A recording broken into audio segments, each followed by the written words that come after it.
You all might be in the same physical household, but in different rooms, or sometimes on the same couch, in the same room, but not actually connected with each other, connected on your own phones type of thing. And that's becoming more and more prevalent. While they're younger, we see a lot of parents who are on their phones while their children are around them, and that is disconnected. The simple thing of parent on their phone sitting next to their young person who's playing a toy, right?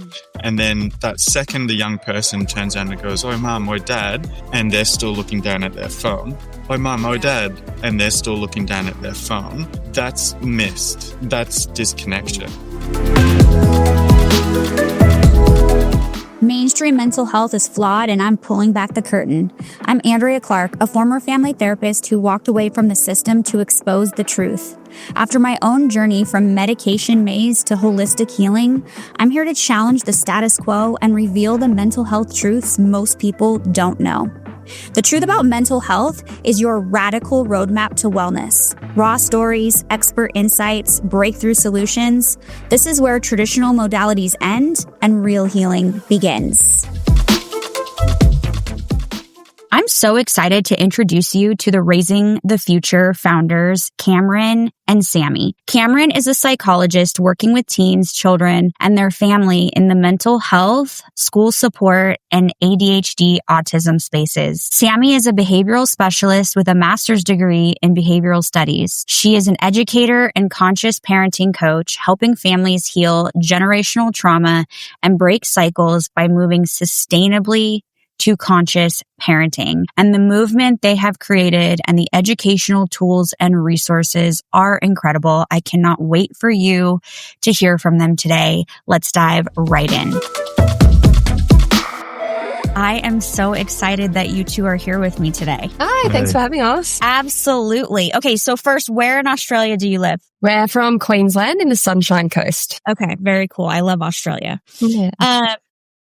Okay, so I want to dive right in, and I would love for you to share what conscious parenting is and what it is not, because I think a lot of times people have a misconception about that. And so I'd love to hear from you those two things. So conscious parenting is essentially like completely understanding childhood brain development in order to use that as a tool for parenting in a way that will be successful, will teach mental health skills, will teach our children the skills that they need to be an emotionally regulated, holistically healthy member of society. It is a lot of similar to gentle parenting practices. However, gentle parenting practices do tend to slip into permissive parenting a little bit more. We, as conscious parents, know how to set boundaries, but we know how to do that with love and respect. Most importantly, there's 5 big things we don't do in conscious parenting, and that is hitting, shaming, guilting, threatening, or yelling as parenting tools.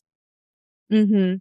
Okay, awesome. So the very quick synopsis of it. I suppose a lot of the things other people might have heard in the past when they hear of conscious parenting, they might go, "Oh yeah, know a little bit of it." They might hear more so that idea of, the more known parenting styles. So in that psych world of, the authoritative, authoritarian, neglectful, and then permissive. And conscious parenting tends to sit more in that authoritative, democratic style of parenting, certainly away from that permissive style, and certainly not in that neglectful. And then certainly, like Sam was saying at the beginning, and sort of those things, that it's not is far away from that authoritarian style. So it sits quite comfortably in that authoritative, which is that parenting style of like, hey, we need to work together on type of things. It's not a you do because I say as parent, and it's not a do whatever you want, freedom of choice, like in anything and everything, where the child just sort of runs around. That's that permissive, and definitely not that neglectful style either. So yeah, that's, I suppose, the long and short of conscious parenting. Yeah, I think one last thing I want to say on that is that, like, our motto is that for parenting, or our children are a relationship to nurture. They're not a problem to fix. Yes. I love that. So For people listening, can you explain the difference between authoritative and authoritarian? Because I think people don't always understand that there's a difference. Yeah, absolutely. Authoritative parenting is still being able to set boundaries, still kind of being the leader in the home, but without using forceful, harsh punishments in order to enforce the law. So when we talk about authoritarian, we're talking about like law enforcers, like I say jump and you say how high, and you don't get a say in any of it. Whereas authoritative parents work towards teaching our children autonomy and having some choice over what they do. However, we lead, we set boundaries, and then we do that with love. So if a boundary isn't being met, or they're not playing appropriately, or they're hurting other people, we use logical, natural consequences, which actually allows the child to connect neurons in the brain for them to understand what they did and how that's going to impact them. And because it's logical or natural, it mimics the real world rather than enforcing these punishments that we don't see in our everyday life. Yes. Okay. I love this.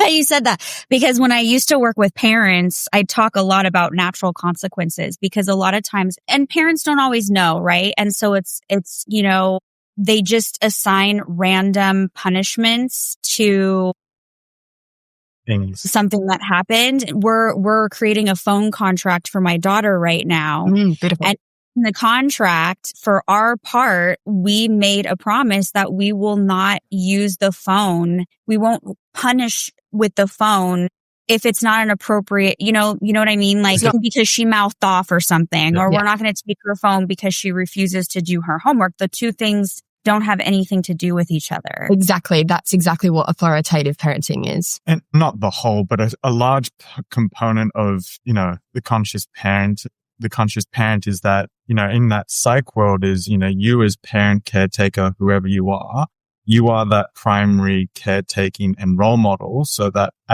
hence the name Raising the Future, that, your conversations, your relationship, the words from your mouths into theirs and back and forth. So the dialogue becomes how the young person starts to understand themselves, the world, how things and people work and communicate. Parts of it becomes their internal dialogue as well, so that you're raising them to understand how the world works. And if they don't have that applied understanding of like, oh, okay, that consequence does make sense, I see that, that's a problem solving skill, so that later on in years, they start to understand that concept, as opposed to that alternative of like, I've done something, not understood why that was necessarily a bad choice, or that wasn't the most ideal, or that it was risky or whatever. It has just been met with, no, I told you not to do that, and therefore you can't A, B, and C, which you lose this, you lose that, you lose everything. Yeah, that doesn't really teach a young person why that wasn't okay or why that wasn't safe or anything. It just tells them, I've done something not good, or not what mom or caretaker, whoever has done. I'm a bad person, made to feel shame, guilt, so on and so forth, and not really understood how to improve that for next time. It doesn't create the connection, right? The Right. connection with them so that they learn a lesson. Yeah, absolutely. And that's like, I also think it's so great when you were talking about creating this contract that you're also creating accountability for yourself, that you are saying to your child, you know what, like us giving you this responsibility also gives us a responsibility to help you use it in a safe way. And that the only way that we would have to remove your phone from you is if you're not being safe with your phone. Right. Or using it appropriately. Yeah, or exactly. turning into a zombie, which she totally understands what that means. I think that's like really important more and more now, that, there's this idea of like, yeah, look, tech's great. Like it is. Technology is amazing. What we can do with it's fantastic. A lot of the point of it being so great and fantastic is it draws us in so easily. It's addictive. And yeah, for anyone, for yourselves, for ourselves, for yourself, I imagine, for certainly children. And yeah, there's a big component of like, yeah, we can connect freely anytime, anywhere. You can, be on, if you will, with anyone at any point. However, that connection has to come away from somewhere else. And typically that's disconnecting in the family unit. That's disconnecting at home. You know, you all might be in the same physical household, but in different corners of the house, in different rooms, or sometimes on the same couch, in the same room, but not actually connected with each other, connected on your own phones type of thing. And when, you know, when you're with children and when you're with the young people around you, and that's what's happening, like that's becoming more and more prevalent as while they're younger. We see a lot of parents who are on their phones while their children are around them. And that's not a connection. That is disconnected because, you know, and it doesn't have to be, you know, straight in your face things. Like it's the simple thing of, you know, a parent on their phone sitting next to their young person who's playing a toy. Right. And, you know, that's fine. And they're doing their own thing. And then that second, the young person turns around and goes, "Oh, mom, or dad." And they're still looking down at their phone. "Oh, mom, oh, dad." And they're still looking down at their phone. That's missed. That's disconnection, you know, and typically it's all right, you know, let me pause what I'm doing. "Yeah, little buddy, cool." Back to the phone type of thing. And there's no true connection in that. And that's what they're really missing. And so when that's, you know, young ages, so the 2, 3, 4, 5, and then that just expands when they eventually get their tech of their own at whatever age, you know, that's what's been role modeled to them type of thing. And and it's really hard to sort of, you know, break that when it's already become established. It's fantastic hearing, you know, your daughter, you said was 11 then? Yeah. And you're building that into whatever contract of like, hey, it needs to be used for these purposes in this way type of thing. And so that it's healthy use, you know, still have it. Absolutely. It's got its purposes. It's got its other connections and safety and all that. But let's just be aware of some of these other things around it. And that's something we've seen a bit more with parents, with a lot of our parents and clients, if you will, with that slightly older. So as they start to get their own phones as well. And then myself working in schools with adolescents as well, really it's really interesting when you hear of, you know, students who have had a lot of use and connection on their devices, whatever that is. And then you hear about, you know, what was it like, you know, 5 years ago? You know, how old were you when you first got your iPad, phone, laptop, whatever? And just hearing that distinction of like, oh yeah, I've always been on this since, however, you know, wouldn't really have movie nights. We'd maybe have them once in a blue moon. And then it became so-and-so older sibling was then in their room on their device separately. Mom was on the couch on her phone. And it was like, right, okay. So you can see that it's role modeled. And also that just, this is a huge part of conscious parenting as well, is that we develop and establish intentional connection in our relationships with our children, because we know how important connection is, and relationships, like particularly relationships, are for mental health in the future as well, and giving them those mental health skills that they have this really strong, foundational, loving relationship with their family members, that at any point in time, they can turn to those people in any moment of need because they have that relationship. They don't have this disconnected relationship, which can start not just from, of course, screens, which is a huge issue we're facing in current society, but like there's so many other ways that we're distracted in the home. And like a huge thing that we advocate for is spending a minimum of 15 minutes of uninterrupted, intentional connection time with our children every single day to build that relationship that is essential for their life. It really is. I think about my upbringing, and I mean, my mom did the best she could, but there was pretty much minimal to no connection. And I navigated the world all on my own, right? My friends, and we didn't have devices back then. I mean, we had pagers went out back then for me. But isn't that a common narrative now? It is. Yeah. It's just so connection is of the highest value in our family. Absolutely. I mean, we make a joke because she's like a preteen, you know, so we're like, forced connection time. She thinks she actually really likes it. Of course right? she does. And that's just always been the thing, is that we have connection time every single day, whether it's sitting around the dinner table or after dinner or whatever. And while still honoring, now at her age, she wants alone time and time with her friends and things like that. So it's interesting, the transition that we're in, but she understands that connection time is a Yeah. Perfect. And also just that like she also knows that you understand that transition that she is going through where mum and dad have been, the whole world up until this point, right? And now we're flipping the narrative and she's actually going to find her friends to be the most important influences on her life right now. And that you acknowledge and understand that is so important. Yes, totally. Also, the connection time looks different. Yeah, okay. Because she's in. I don't know if you notice this a lot as kiddos are, getting older, preteen, teen. So I'm really, especially as her mom, letting her kind of dictate what that looks like so that we can maintain connection versus trying to force what I think that it should look like. You know what I mean? Perfect. Yeah, absolutely. Yeah. And I think also just trying to not force the things that maybe they loved when they were really little and like trying to go, but we used to do this all the time. And like we're trying to hold on to that past version of them that just doesn't exist anymore. Like allowing them to change and evolve. Something that, and I actually interviewed somebody, a puberty educator specifically for girls. And one of the things that she talked about a lot is this stage for girls, they're changing so much. And I'm sure boys as well, but specifically, obviously, I'm a girl mom. So that's my concern, right? And so they're changing so much and how they want to interact and how much they want to be touched or snuggled and how they want to spend time. And so, and a lot of times because of how girls experience puberty and the emotional roller coasters they experience, moms will often struggle with it in a sense of they grieve out loud. My little girl, you used to be so sweet.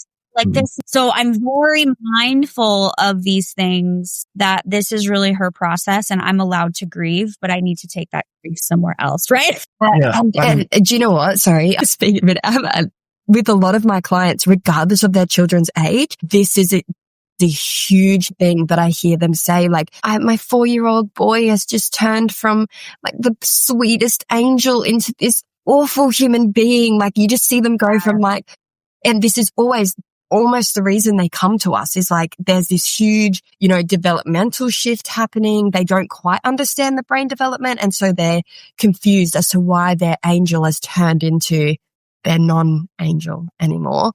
Totally. Yeah, I think that's often the biggest. With other words.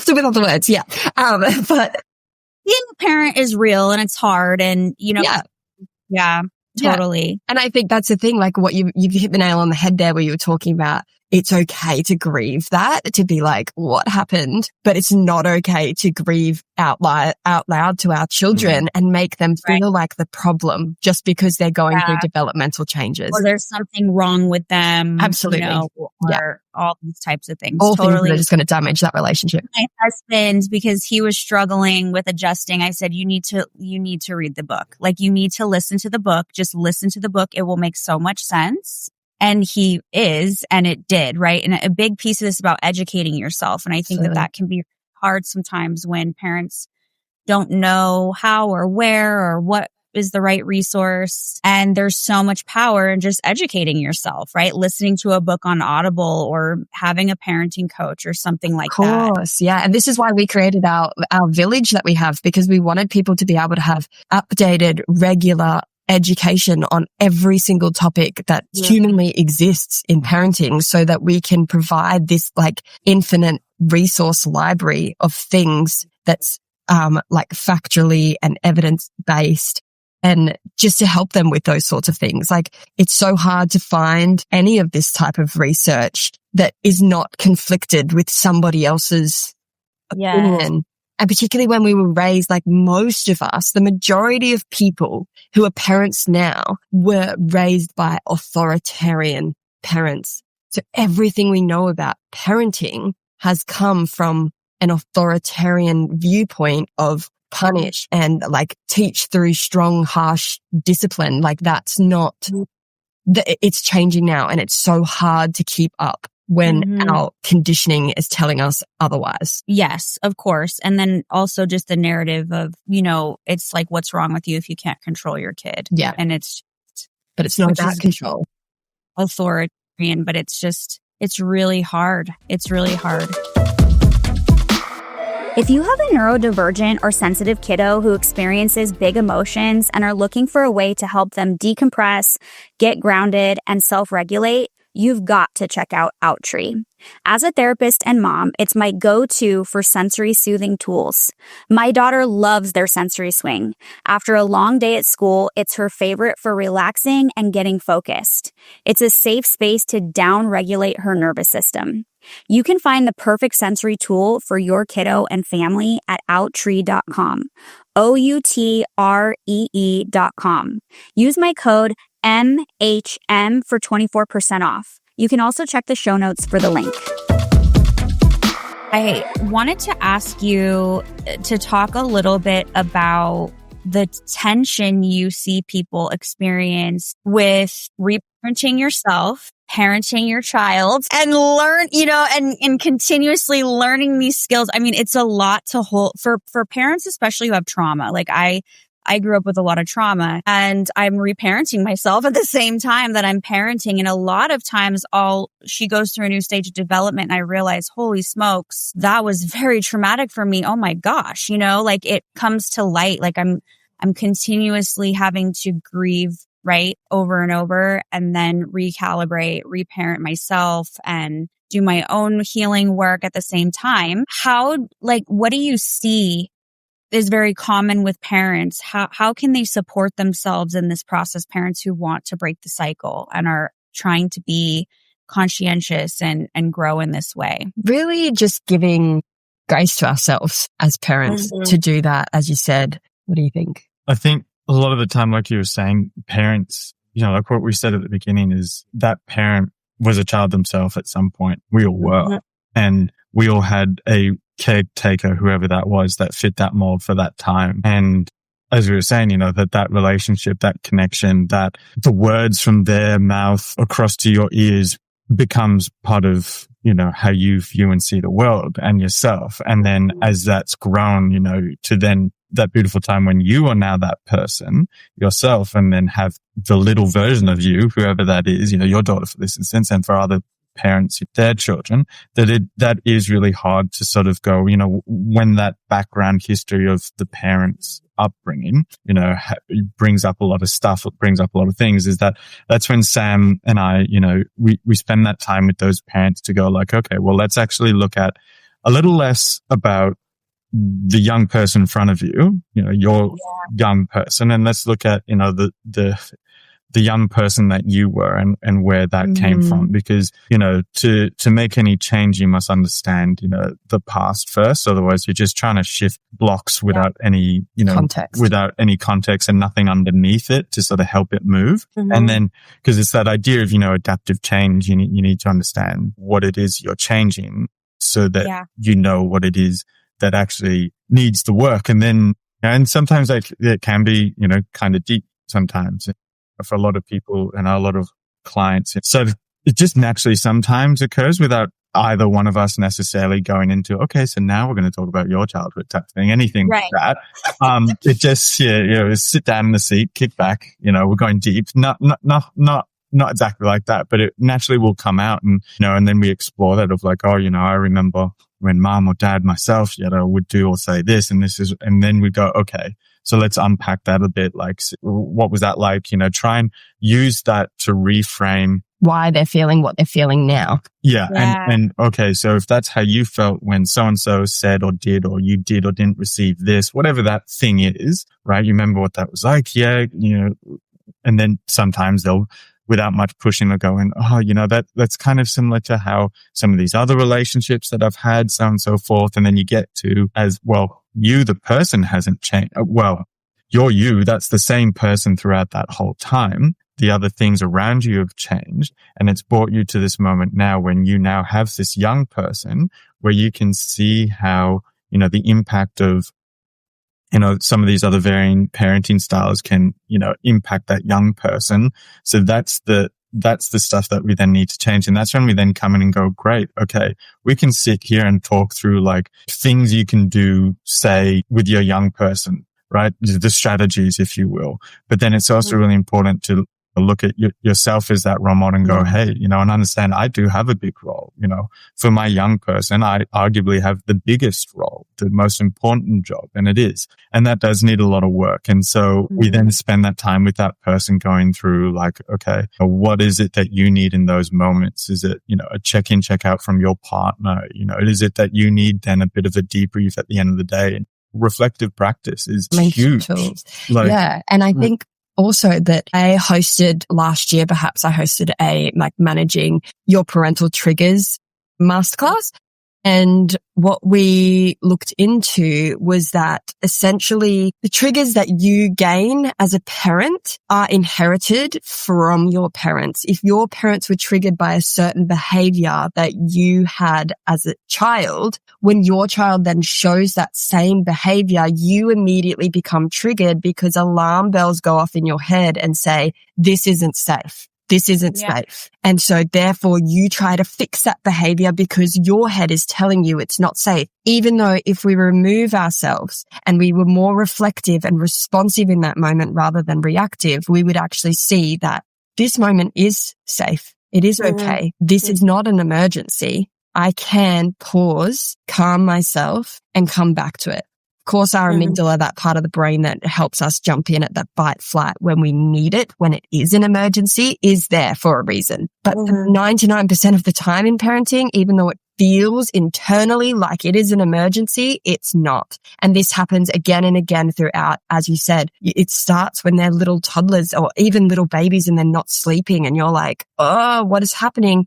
Through to when they're teenagers and they're slamming the door and going out and drinking alcohol and things like this that make you feel triggered and upset. Parenting is like a revolving door. You have to keep coming back and keep learning and keep developing. And, it really is that reflective practice of, without that thing that just keeps happening, is always going to be perceived as that threat, that scary thing, or that thing that's not okay. But that reflective practice is that chance to actually work with a partner, work with a coach. Helps us get okay with it. Yeah. Where it teaches, maybe that's the wrong word. It sort of gives yourself that chance to sort of reconnect those two things of the fear and the object, the behavior, the principle of the thing, whatever it is, and connect it in a different way that isn't just an immediate, oh, that's not good, or oh, that's scary or unsafe or a perceived threat or whatever it is. Well, that just infuriates me, whatever it is. And that reflective practice is that chance to go like, okay, so this is what happened. I felt really terrible about it in a way. This is what I did.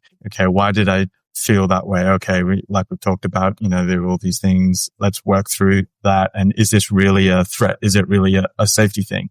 And if it is, great. How can I then work with it next time? And you're not going to be the master of it the very next day or the next month. But the more you do that, whether, even if it's with yourself, or you journal it or whatever it is, the more you do that, the more you're giving yourself that chance to to connect those parts in the brain or that behavior with that emotion differently. So that the next time, and like I just said, it might not be the very next time, but at some point, that jump, to that like flight, fight, freeze or flop response won't be as big. Yeah, it'll start to slow down. It's like that idea of riding a bike that, once it's there, it happens really quickly. You almost need to relearn that process in a different way type of thing.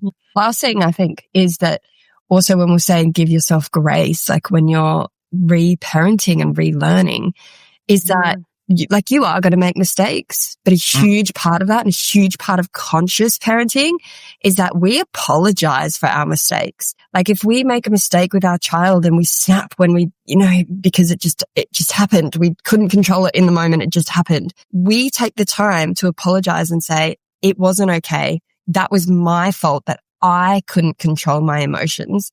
It has nothing to do with you. I shouldn't have done that and I'm really sorry. And removing the guilt or the shame onto the child of saying, I'm sorry I did that, but you made me so angry. Like changing that narrative that, maybe our parents did apologize to us, but it was always then put back onto us rather than going, actually it was me. I didn't control myself and I'm the full-grown adult with a fully developed brain. Giving ourselves the grace to make mistakes, but heal from those mistakes and repair from those mistakes. I love that. Something came to mind while we were talking about this. I want to hear both of your thoughts on. So I see this all over social media, these like parent jokes about their kids being ungrateful. You know, a lot of parents have worked really hard to give their children very different, you know, upbringings than they have, whether it's a bigger house or more vacations or Nikes or whatever, right? And my daughter is one of those kids. I mean, we grew up really pretty poor. And so she has a very different lifestyle than I had growing up. But what I find is that parents want their children to almost feel bad about it, right? I'm not saying all parents, but I see narrative on social media sometimes. And I actually had this conversation because my daughter, I'm divorced. And so she goes to her dad's house and her dad told her she was spoiled. And she brought it up to me. And we talked about what spoiled even really means. And then I spoke with my ex-husband and I just said, isn't it the point that you did all this? We worked so hard, right? You got your PhD. I got my master's, like all this stuff. Wasn't that the point so that she could have this? Why does she have to know what like you or I didn't have in order for what she has to mean more? You know what I mean? Like it's supposed to be a completely different existence for her. And he's like, oh, well, I guess when you put it that way, and I'm not bashing on him. It's just, he didn't really think about it like that. And I find this to be a big thing where it's like, you have more than I have. You should be grateful. And it's like, well, how are they supposed to know? They didn't have that. You didn't have what you have. You know what I mean? It's like, that's kind of the point, is that they don't have the same stress or whatever. Yeah. Right. I'm curious both of your perspective on this. Yeah. Well, I just think gratefulness doesn't come from shaming kids, and it doesn't come from guilting them that you didn't have what they have. Gratefulness is a practice, and gratefulness is something that we need to be teaching our children from a really young age. And it's something that we can be doing every single day, like a practice that we have in our household. We have 2 small children, a 4-year-old and a 2-year-old. And every single day we talk at the dinner table, and it's actually our son's responsibility. He's 4.5, and he takes his job very, very seriously about our gratefulness practice.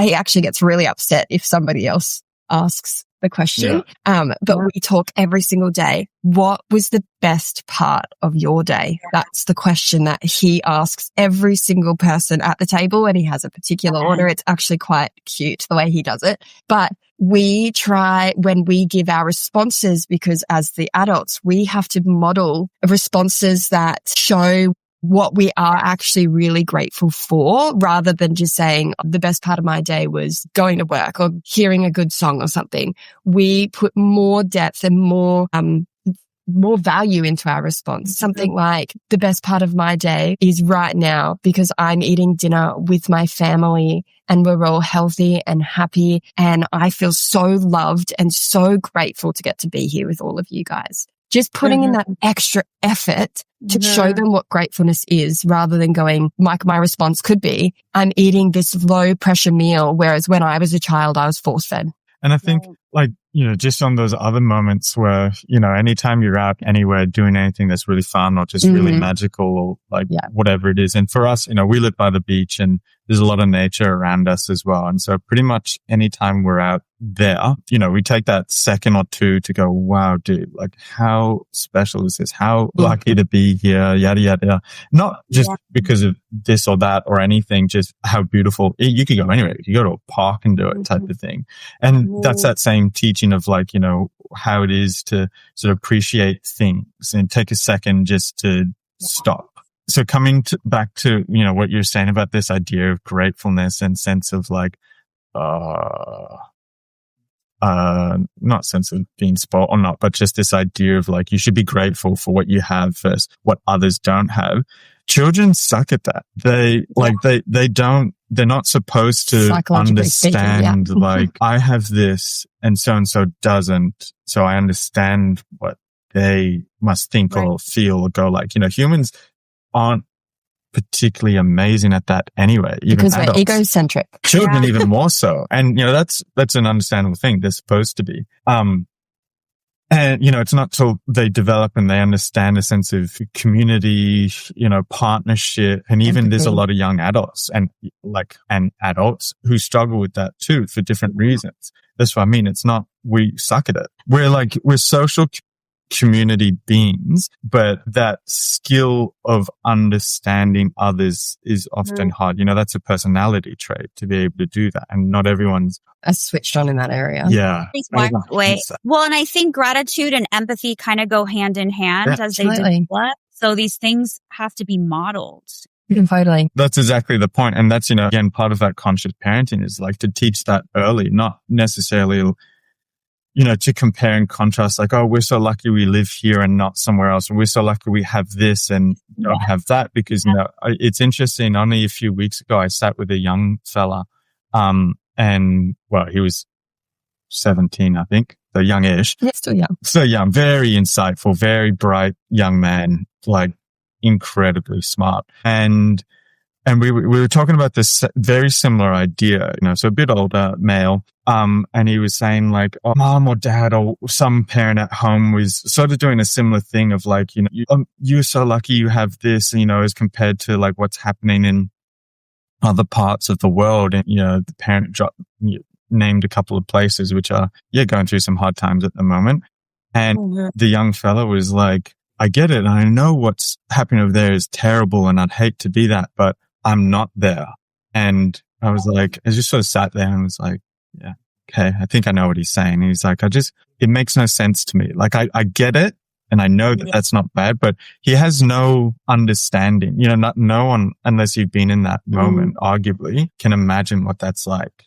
We don't, and it's the same, in our sessions or in my sessions with other people, adults, even, when they sit and they go through, terrible things that have happened in their past. And, thankfully I've never had to experience any of those things. It's the exact same way. Like I will probably never understand exactly what that's like because I haven't had to live anything like that. Yet I can understand a bit more of what that might be like. And for a young person to be thrown at, you should appreciate these things or what we've given you, or you should show how much you love this or are thankful for it because you could easily not have had it like I hadn't had it. They don't understand what that's like. And so to make that connection, it's almost like, I don't really understand what you're asking of me, mom or dad.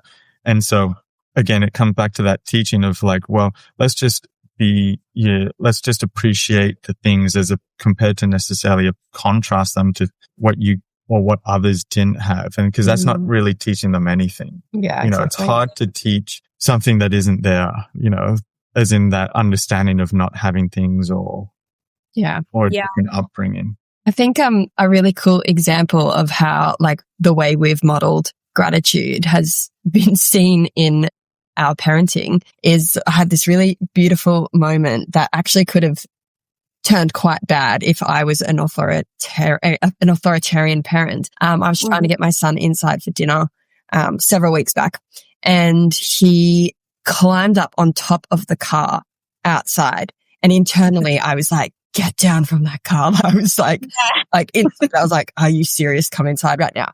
But he was like, no, Mama, you have to come here. You have to come here. And I was like, okay.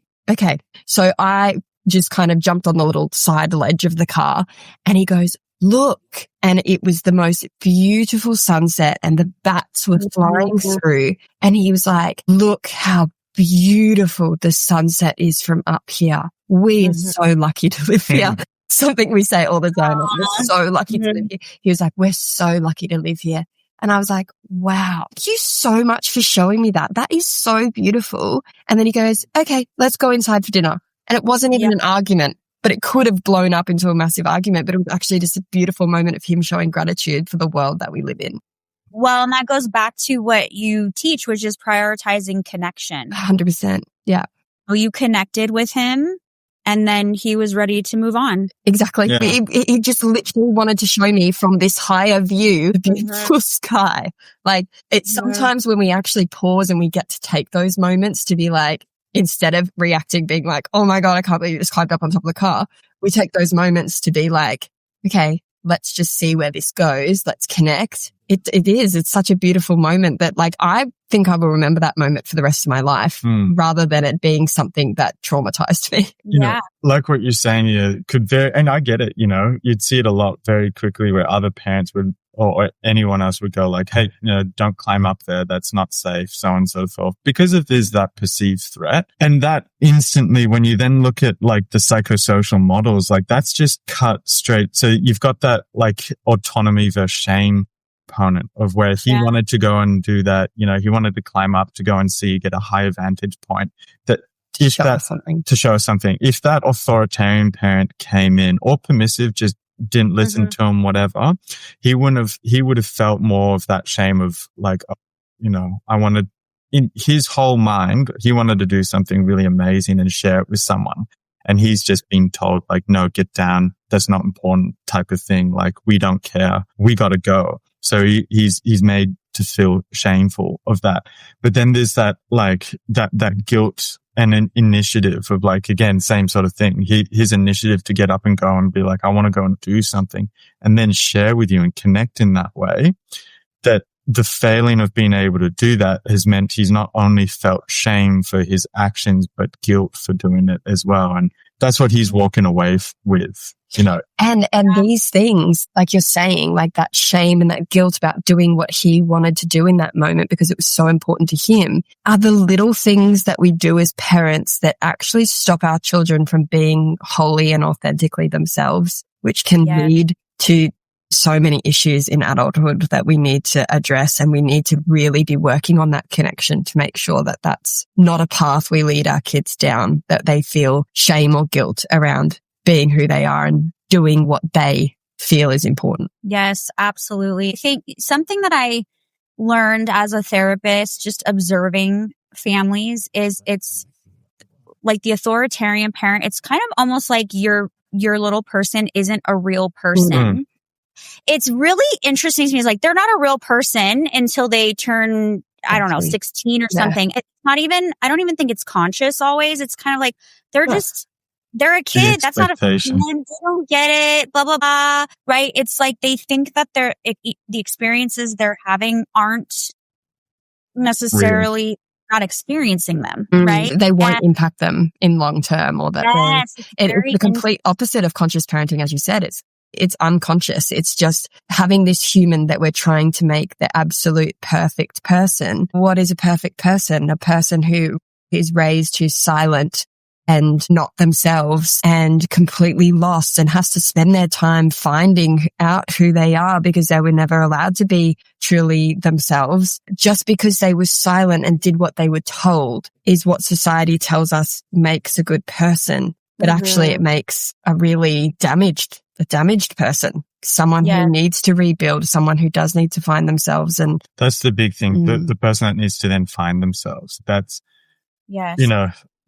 maybe, in that same space that you might have experienced in that therapy world, we hear that a lot of that older person going, I need to figure out who I am, find myself, and that's part of the psychosocial development. But when that's coming from, a 30 plus, 40 plus person, so at that point realizing like, I am my identity and my role confusion, and I don't really know, and who am I at that point? A lot of the time it's, let's that in that actual therapeutic clinical space is that time to then go deep down. And that's when we find like, okay, most of the time is you end up spending time talking about, what was childhood like?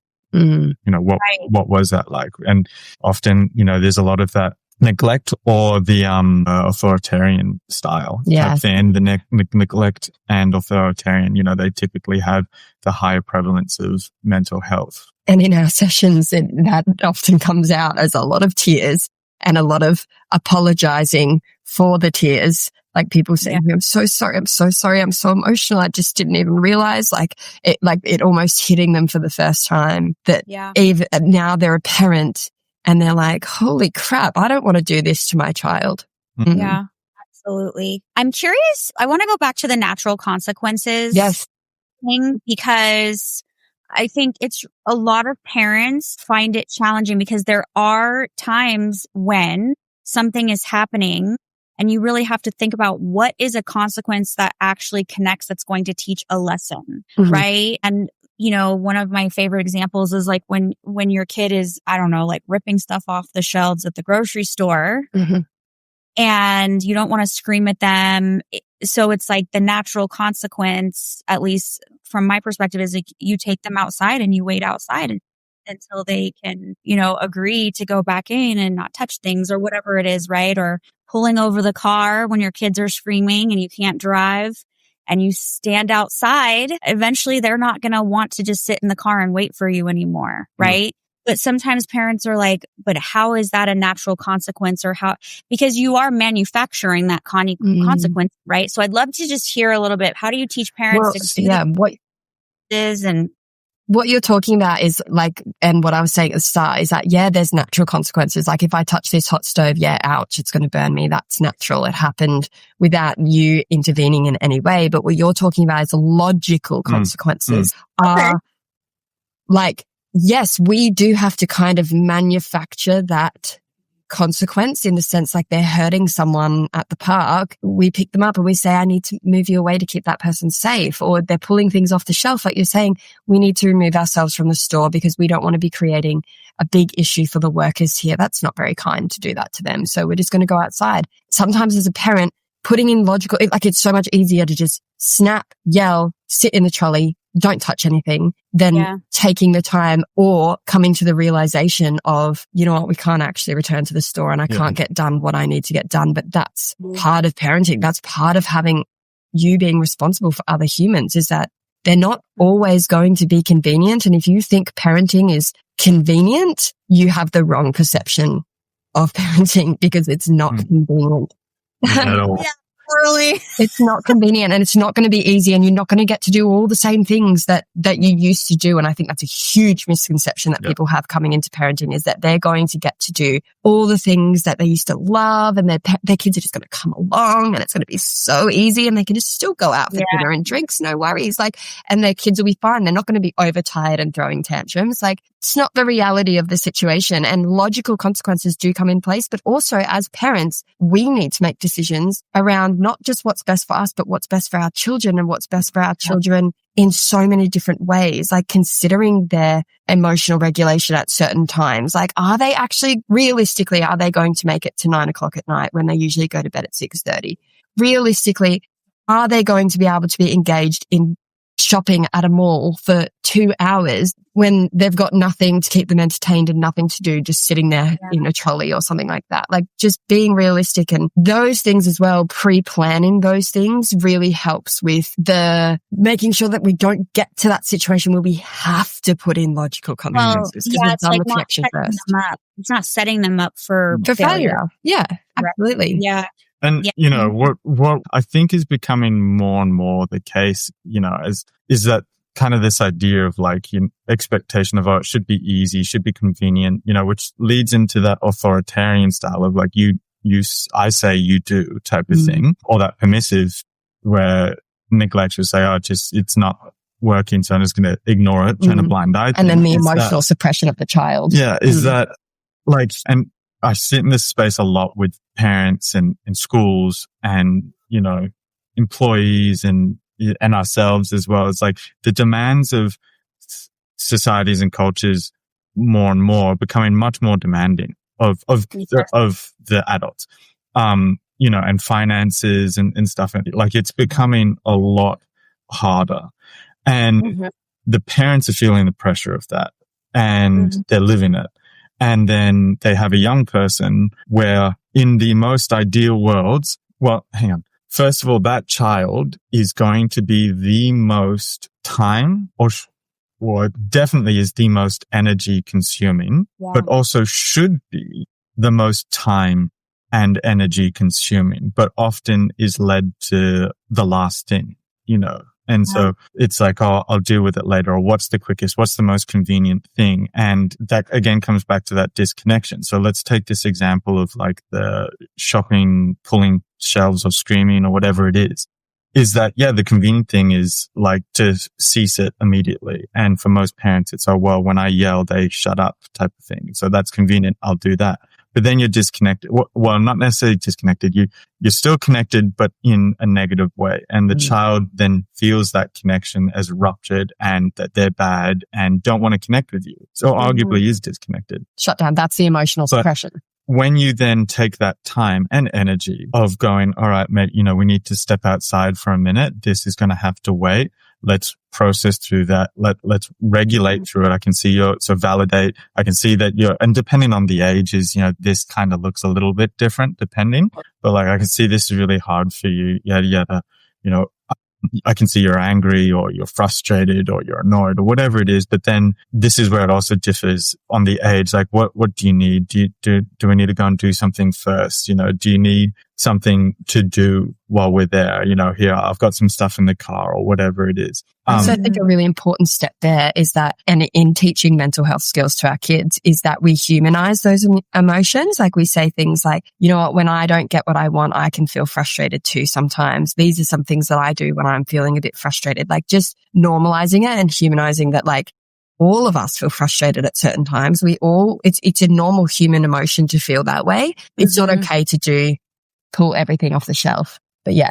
And that's that teaching moment of, again, at that same time of, teach them, well, this is what we need to go and do, almost here's the rough boundary that we need to sit in type of thing. Teach them that. Absolutely. And I can see right now we're outside of that. Right. So we're going to spend some time actually, let's process through this. Let's make sure you're walking back into that space going, all right, this is our job, and again, depending on the ages, for the younger ones, giving them a job to do so that they're involved type of thing. So they're not just simply sitting there going, this sucks. I'm going to pull stuff off. I don't want to be here. I don't want to do this. I want to do something else. Yeah. So, and like, that's a very small snippet into like the context of what we mean by like, that's a huge time consumption. And, I think maybe you were saying earlier of like in that same example, maybe we can't continue. Maybe we need to leave this. And again, I come back to that same idea. Like, yeah, obviously that's time. That's not convenient. That's time and energy consuming. You then also have to, as the parent, deal with that frustration and not place that on the child. And the consequences of that later, that you have to go shopping again later for whatever. Which is really hard. Then overlay that with, the pressures of, both parents working or single parent households as well. Like that was your dedicated time to get the food shopping done or whatever it was. And now that's gone or it's doubled in time. And this is what we come back to again of like, there's that disconnection of families because of the pressures of, needing to work so much and the pressures and mental health of the parents themselves going through whatever that is. And that is a lot. And we see that more and more. And that is becoming harder and harder. Whereas, you go back not too long ago and you only really had the demand of a one parent, income to be able to sustain. And so the ability to actually connect and work on those things was a lot easier. You actually had the time. You could spend 2 hours getting food, 2-3 hours getting food shopping done if it needed to take that long because you then didn't have to get to another meeting or get somewhere else for another appointment. Or you weren't fitting it after work before bedtime. Yeah. In that minute time gap between work and home. But that's what's currently being faced now. And so then it's working with families. Well, what's the alternative? Well, there's tech worlds. Like, let's get all the food shopping done online and get it. You just have to go and pick it up, and bring your child with you. Again, explain through that process. Problem solving. Do this with our children. Lots of practice of it. Yeah. And that's like a very small, simple example of the time and energy for parenting that it really does take and is becoming less and less frequent. Yeah. And I think also what you're talking about there is that like, yes, that whole process that he just went through, the validating, the acknowledging the feelings, the humanizing the feelings, the giving alternate strategies, that doesn't have to happen straight away. That's not like a consequence where you're going, okay, you shouldn't have done that. This is what we should do. It doesn't need to be immediate. The immediate needs to be the co-regulation. What does the child need to be able to calm down and return to that baseline before we then have that conversation? Because we can't be having that conversation whilst our child is escalated. Yeah.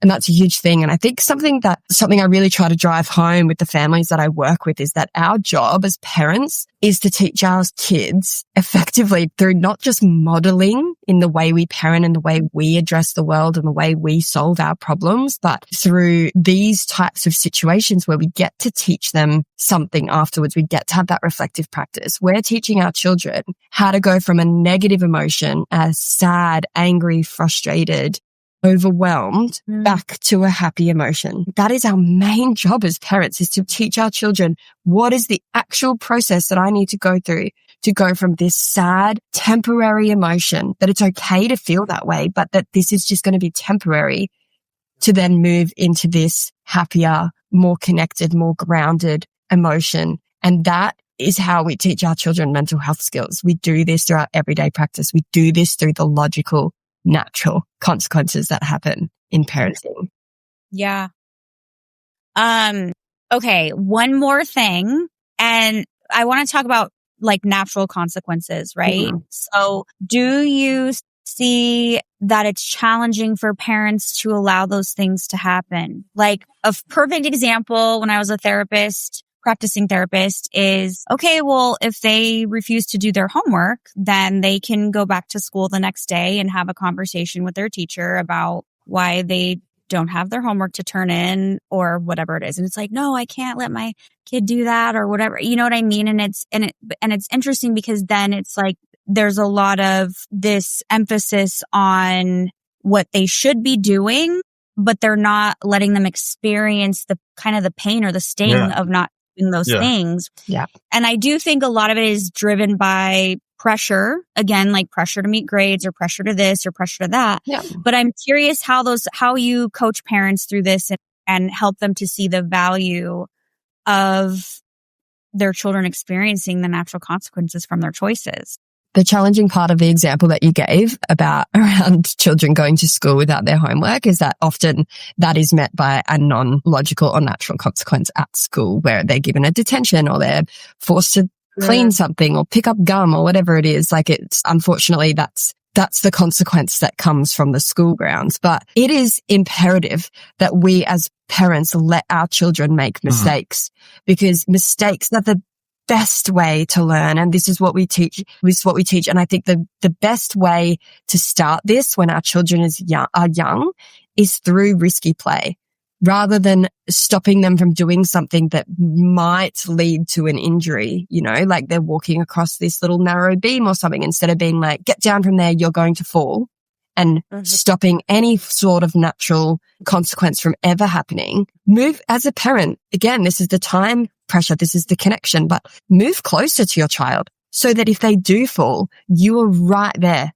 to help them. Like, obviously, you're not going to put your child in a super risky situation where they're going to absolutely hurt themselves, but you're going to teach them from a young age that they are capable of doing things. They're capable of having a go of things that seem hard, and that you're going to allow them to do that. And this same thing goes for mistakes. If your child is refusing to do something, you just have to let them live with the natural consequences of that. It might be as simple as like your teenager is refusing to do the dishwasher, right? And what most parents do is they get fed up and then they just end up doing the dishwasher for them. And then they hold resentment and they're like, oh, I did this for you, blah, blah, blah, whatever. Or they'll put in some other sort of consequence for that. Don't do the dishwasher. Hold back as a parent. Let them not do the dishwasher. And then when they ask later, hey, mum, can I go down to the beach to see my friend? Be like, sure, once you've done the dishwasher. And it's just letting them see that natural consequence of, oh, I didn't do it earlier, so now I have to do it later. And it's actually more inconvenient for me to do that now. That is a natural consequence, because that is what happens to us as adults when we sit on the couch and we can't be bothered. Kids are asleep and we can see the piles of laundry and we're like, I just can't be bothered right now. And then tomorrow we get up to go to work, and our work shirt has got a stain on it and it's not clean.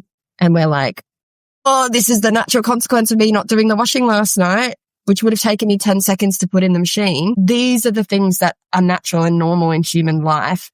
And that's what we need to teach our kids. Let them make the mistake. Don't fix it for them. Stop fixing your children's mistakes. Stop fixing everything for them. It doesn't teach them anything. It just teaches, it doesn't teach them resilience. It just teaches them that mama and dad are always going to swoop in and save the day, which is not. Well, it also teaches them that they're not capable. Yeah, totally. And they are. Yeah.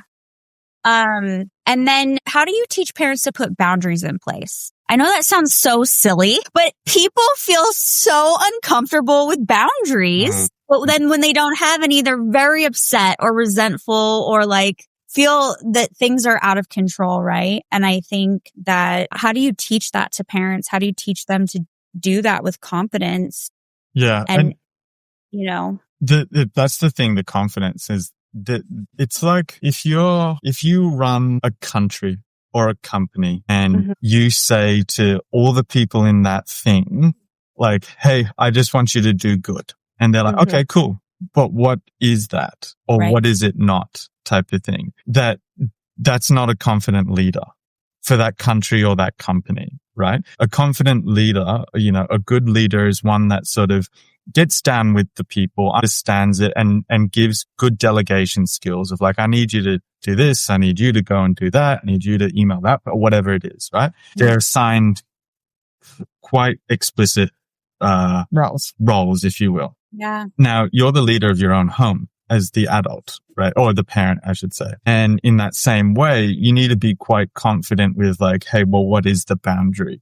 Because the second you start, you know, making a boundary on the whim, the child then goes, wait, but not that they're going to use this language, but that wasn't the boundary for yesterday. That wasn't the boundary when dad was here. That wasn't the boundary in the morning or whatever it is. That's the first thing is like, we really need to sit down and look at, well, what is the boundary? What is the expectation? Why is it that, you know, and cause sometimes they'll say, you know, oh, here's the expectation I have or the boundary. And, you know, sometimes we go like, yep, okay, cool. That checks out. That makes sense. Yeah. So how are we then sort of delivering it to the young person or the child or whatever? Or what do you need to supply for that young person to understand what that is, right? And give them examples of what that is, show them, teach them, all the strategizing around it.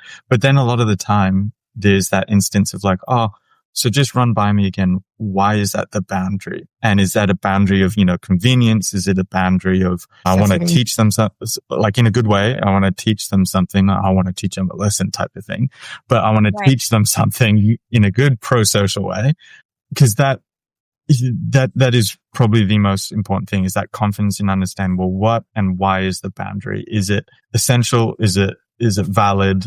And then we go, well, yeah, if it ticks those marks, we then go, okay, well, now we need to sit down with the young person and talk them through it. We don't just ourselves make up, even if it's really confident, we go like, yep, this is the boundary. We know it and expect the young person to just know it and understand it, depending on the age, you know, 11-year-old daughter versus 4-year-old daughter type of thing are going to need it explained in very different ways. And for, you know, the preteen adolescent type of child, they're going to need that sense of like, you know, this is your role, you know, because we then need them to stick away from that sense of inferiority. So we're not saying do this just because I say, here's the reasoning behind it. So this is why that boundary exists. So it's very similarly with the contract, I assume, you know, like here, let's have a conversation about it first. Let's talk about some things. Okay, this is why things are really good. This is why this thing might be not so good. So where's this middle line? Here it is. Okay, well, to access all the good things, this is what we need from you. What do you need from us? Here's sort of the expectation for the phone or device or whatever it was. Here's the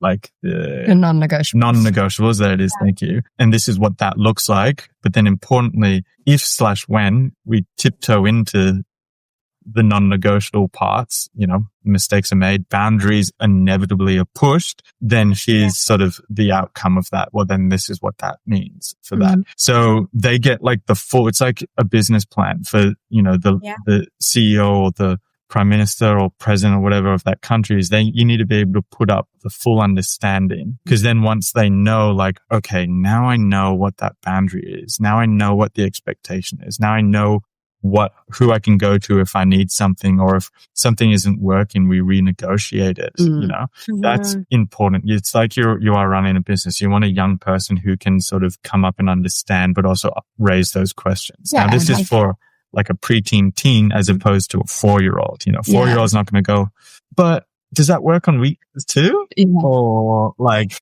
yeah. What you're talking about, Cam, is that like the boundaries set, like more complex boundaries around things like how are we going to keep you safe if you decide to go to that party on the weekend? Like what are we going to put in place to make sure that you're safe at that party?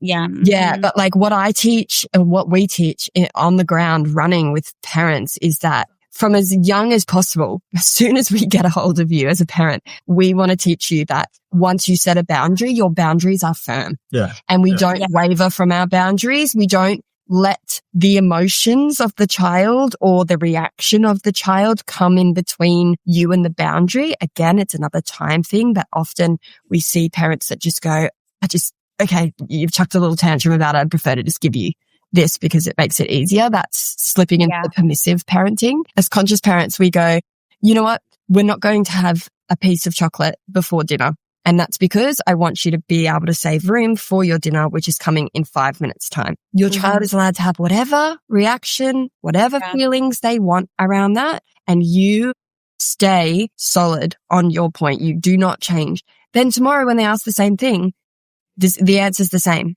The more you stay solid on your boundaries, the less your children question your boundaries. And this is because you've made purposeful boundaries, not ones on a whim, that they go, you know what, like everything my parents are saying is true.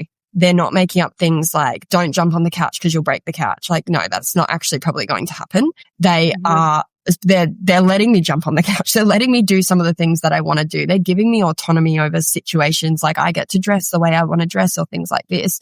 But when we do set a boundary that we go, this is why I want you to be, we're only going to have 30 minutes of screen time today. That is the same every single day. Every time you ask me for 5 minutes extra, I'm never going to give you the 5 minutes extra because the more you give in, the more they will battle with you against your boundaries. Well, it establishes trust. Totally. Right? Trust. I mean, I'm so grateful I was a therapist before I was a parent. Yeah. Helpful, isn't it? Because I saw all these patterns, and so, okay, I'm going to start boundaries right away. I'm going to have certain things that it's the same and consistent. And so she just knows, at 11 now, especially, there's certain things that if I say it, that's it. You mean it. You mean what you say. Exactly what I say. I say exactly what I mean. She trusts in that. There's also autonomy in other areas. So she knows when there's negotiation and when there's not, in a sense, right? Totally. And yeah. Mm-hmm. I think like that's a beautiful way of, this idea that parents feel of respect. And when they then assume that from authoritarian. And it's like, well, that's not really respect when they follow what you've said because you've shouted, yelled, hit, threatened them. That's fear. Yeah. And that's driving the wedge in that connection between you. But, relationship. Like what you just said in that example, she knew, she was like, oh yeah, okay, cool, got it. Like that is respecting the choice, the decision, the boundary and, yourself, but also while not damaging the relationship at all. In fact, I think like what you were just saying as well, it strengthens that. And then in the same way, we blow that out to, that idea of, other relationships when that young person becomes teenager, young adult, adolescent into an adult as well, that they feel that in those other relationships, romantically, professionally, and in other social peer relationships, as opposed to that, I'm going to look for that person that's going to yell or and if they do yell, like I'll just accept that and that's how it is and that's okay because they've been taught, well, this is what happened to me and from the person that loved me the most. And again, that's why we talk through that longevity of these parenting, it's so that was, just a really beautiful example of that idea of like, well, yeah, that's what, a trusting relationship with respect looks and sounds like and feels like. Yeah, absolutely. You don't have to have that battle every day. No. And we respect her boundaries too, right? Of course, that's a huge part of it, isn't it? Giving them the chance to be like, no, I don't want to hug. No, I don't want to eat. Yeah. I don't want to eat that because I don't like that. And being like, okay, that's fair enough. You get to make those decisions around what happens to your body. Right. And also it's like, okay, if you don't want to eat that, then you need to figure out obviously this is age appropriate, but it's like, I made this meal I'm making or made. So you can go into the fridge and you can find what's in there for yourself then. It needs to be nutritious. That's all I care about. Yeah. Right. And he has to deal with that then. Right. And we do the same thing with our... Yeah, exactly. It's your boundary. And you do the same thing with toddlers in the sense of dinner time where you go, you know, you may make a meal that you've made for everyone and you put bit of that on the plate, but then you also put some things that you know are safe, that are also nutritious, that they will eat, because it, you know, a whole other topic around food, but like giving them that autonomy over what they eat, even from that young age, and giving them exposure, really everything. That's a boundary. Like that's a huge boundary. Like this is what I've served. This is what's for dinner. Or this is what's for lunch. Afternoon tea is in 2 hours time. Totally. Yeah. Totally. Oh my gosh, I love this. I could talk with you for hours. Yes, same. But I will be respectful of your time. Can you tell everybody listening in, like, where can they find you? Where can they follow you? So we are predominantly on social media at raising the future. You can find us on Instagram. You can find us on YouTube. You can find us on Facebook. We have on our links in all of those places, you can see the list of our courses. We have infant, toddler courses. We also have, which are 4 weeks for our infant course and 6 weeks for our toddler course.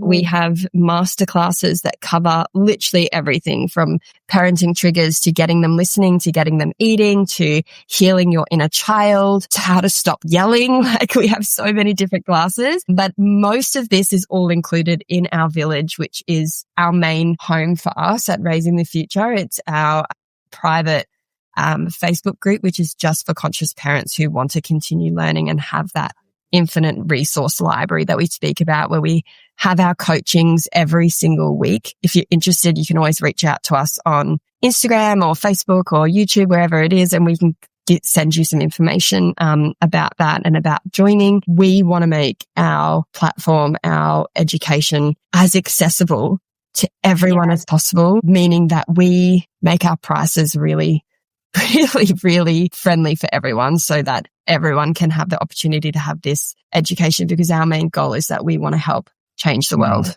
We want to help more people. We want more people to have access to this information, because the more people that have access to the information, the greater change we can make.